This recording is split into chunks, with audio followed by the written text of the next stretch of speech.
اگر سٹیم درست طریقے سے نہ لی جائے تو اس کے اثرات جو ہے بہت نگیٹو ہو جاتے ہیں، اور جہاں پازیٹیوٹی کرتے ہیں، جہاں کرنی چاہیے، وہاں یہ اثرات جو ہیں یہ دوسرے قسم کی جو بیماریاں ہیں اس کو جو ہے وہ پرووک کرتے ہیں۔ اور ماہرین کے مطابق سٹیم لینے سے جو ہے، غلط سٹیم لینے سے آنکھوں میں زیادہ جلن شروع ہو جاتی ہے، ایگزیما شروع ہو جاتا ہے، آپ کے پورز کھلنا شروع ہو جاتے ہیں، اور منہ کی جھلی جو ہے وہ اترنا شروع ہو جاتی ہے۔ اور ہم نے آج آپ کو بتانا ہے کہ سٹیم جو ہے محفوظ طریقے سے کیسے لی جا سکتی ہے، اس میں کون کون سی چیزیں آپ نے ایڈ کرنی ہے جو آپ کی کچن میں ریلیٹڈ ہوتی ہیں، اور آپ نے کون کون سی بیماریاں جو ہے سٹیم کے ذریعے جو ہے وہ کیور کرنی ہے۔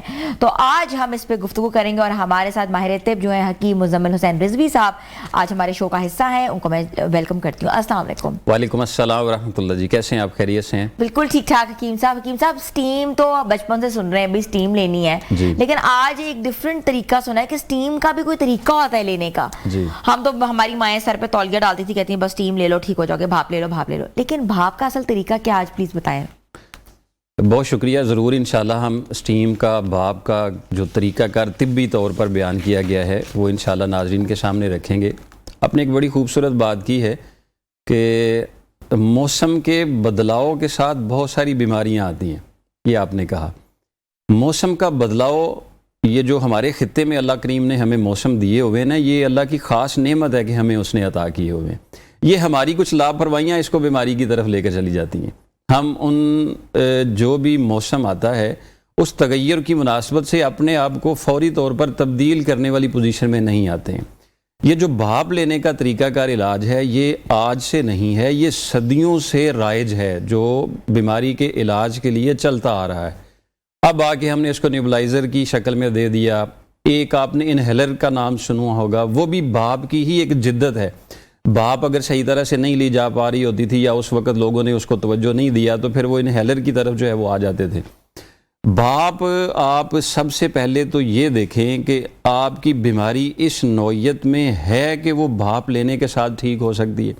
مثال کے طور پر ہم بھاپ کون کون سی بیماریوں میں لیتے ہیں، پہلے یہ دیکھنا ضروری ہے۔ نزلہ زکام ہو اس کے لیے بھاپ لی جاتی ہے، بہت زیادہ سر درد ہو، نزلہ جم چکا ہو اس کے لیے بھاپ لی جاتی ہے، فیمیل میں ایکنی کے کچھ مسائل پیدا ہو رہے ہوں تو اس کے لیے بھی کچھ سٹیم جو ہے وہ بتائی جاتی ہے کہ اس کا استعمال کیا جائے۔ غلطی کہاں پر ہو جاتی ہے کہ ہم یہ نہیں دیکھتے ہیں یا کسی معالج سے مشورہ نہیں کرتے ہیں کہ میری سکن اس قابل ہے کہ وہ بھاپ جیسی جو حرارت ہے یہ برداشت کر سکتی ہے کہ نہیں ہے۔ جن لوگوں کی سکن پہلے سے ہی سینسٹیو ہوتی ہے، حساس ہوتی ہے، یا ان کی سکن میں پہلے سے ہی کوئی الرجی بن چکی ہوتی ہے یا کوئی پہلے سے انفیکشن پل رہا ہوتا ہے، تو پھر وہ فائدہ مند بھاپ بھی لے رہے ہوتے ہیں لیکن اس سے ان کو ایکنی کے مسائل بڑھ جاتے ہیں۔ جیسے آپ نے کہا کہ ریش بڑھ جاتے ہیں، جلد اترنا شروع ہو جاتی ہے۔ ایسے لوگ کیسے جج کریں کہ ہماری سکن اس طرح سے ہے کہ نہیں؟ اگر تو پچھلے 1 ماہ سے ان کو چہرے پر یا پورے جسم پر ہلکی ہلکی چبھن جیسے چنگے سی پڑتی ہیں کوئی چیز کی، موسم بدلتا ہے، مطلب گرمی سے سردی آ رہی ہو، سردی سے گرمی آ رہی ہو، تو ایک دم موسم کے بدلاؤ سے پورے جسم میں ایک چبھن سی پیدا ہو جاتی ہے، خشکی سی چبھنا شروع ہو جاتی ہے۔ اس کے ساتھ بہت سارے مریض ایسے ہوتے ہیں کہ ان کا پھر دل ڈوبنے تک بھی کیفیت میں چلی جاتی ہے۔ ایسے لوگوں کو ہمیشہ معالج کے مشورے کے بغیر بھاپ نہیں لینی چاہیے۔ ایکنی بہت پرووک ہو جاتی ہے، اکثر دیکھا ہے کہ منہ پہ دانے نکلنا شروع ہو جاتے ہیں، اور آپ کے منہ کے اوپر، کیونکہ بھاپ ظاہر ہے مین سٹیم آپ کی منہ سے ہی ہوتی ہے، ناک کے ذریعے جاتی ہے، تو ناک کے ارد گرد ریڈ لال لال لال لال نشان بنے ہوتے ہیں۔ وہ اس لیے بنتے ہیں کہ جن لوگوں کی سکن پہلے سے ہی سافٹ ہے، پہلے سے ہی کسی خرابی میں ہے یا ان کے اندر کوئی انفیکشن بن چکا ہوا ہے، تو وہ پھر دوسری بات یہ ہوتی ہے کہ ہم جب سٹیم لے رہے ہوتے ہیں تو اس کا ایک ٹمپریچر ہوتا ہے جو ہماری باڈی تک پہنچنے تک اس کو ایک پوزیشن میں لانا ہوتا ہے۔ جو لوگ بہت زیادہ قریب چہرے کو کر کے سٹیم لے لیتے ہیں وہ بھی نقصان سے خالی نہیں ہے، اور جو بہت زیادہ دور، مطلب جو ہماری بھاپ کا مقصد تھا وہی ختم ہو گیا، بھاپ ادھر سے اٹھ رہی ہے اور ہم چہرہ ادھر لے کے بیٹھے ہوئے ہیں، تو اس کا بھی فائدہ نہیں ہوتا، اس کا بھی نقصان ہو جاتا ہے۔ جن لوگوں نے خدا نہ خواستہ ان کی آنکھوں میں کوئی مسئلے ہو گئے تو انہوں نے لینز لگوائے ہوئے ہیں، ان کو بھاپ سے احتیاط کرنی چاہیے۔ اگر بھاپ لینی ہے تو پھر وہ معالج کے مشورے کے ساتھ لیں تاکہ وہ آنکھ مسلسل بند رکھی جائے، خدا نخواستہ کوئی اور چیز ہے. کوئی لوگ ایسے ہوتے ہیں کہ وہ اینٹی الرجک برداشت نہیں کر پاتے ہیں, ان سے الرجی کی دوائیاں برداشت نہیں ہوتی ہیں. تو یہ پھر باب قدیم طب کا ایک ایسا طریقہ کار ہے کہ ہربل ادویات میں کچھ ایسی چیزیں ہیں.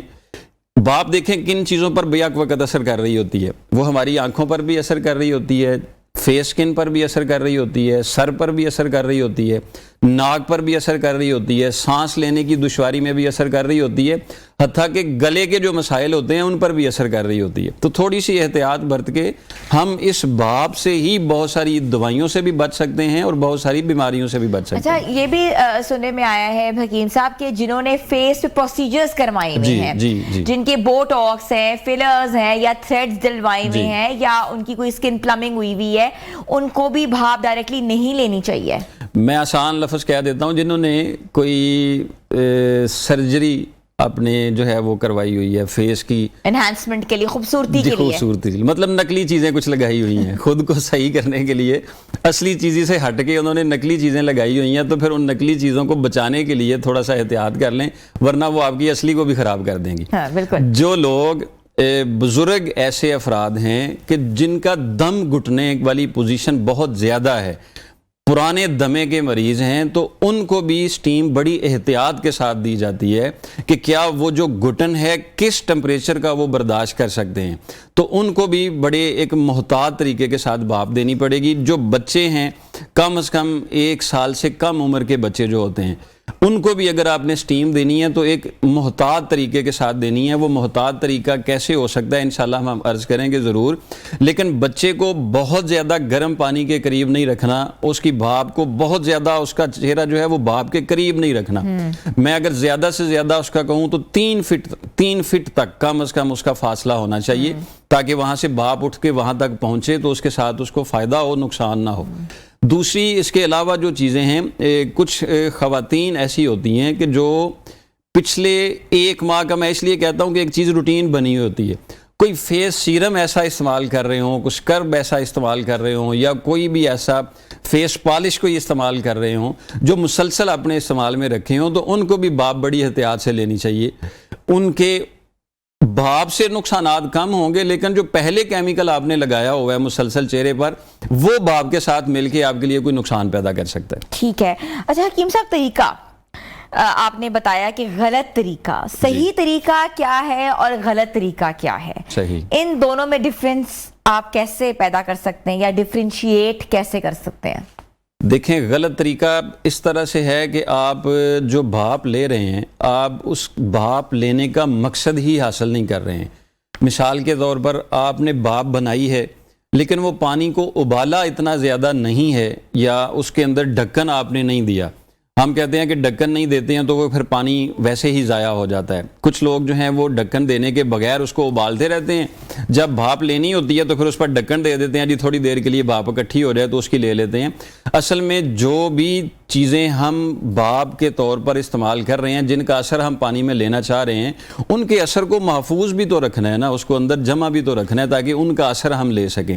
جب اگر ان کا اثر ضائع ہو جائے گا تو پھر اس کا فائدہ نہیں ہوگا. تو ایک تو یہ چیز لینی چاہیے. دوسرا جو ہے, ہمیں انوائرمنٹ کا بھی خیال رکھنا پڑے گا کہ ہم بھاپ جس جگہ پر لے رہے ہیں وہاں پہ ٹمپریچر کس طرح سے ہے.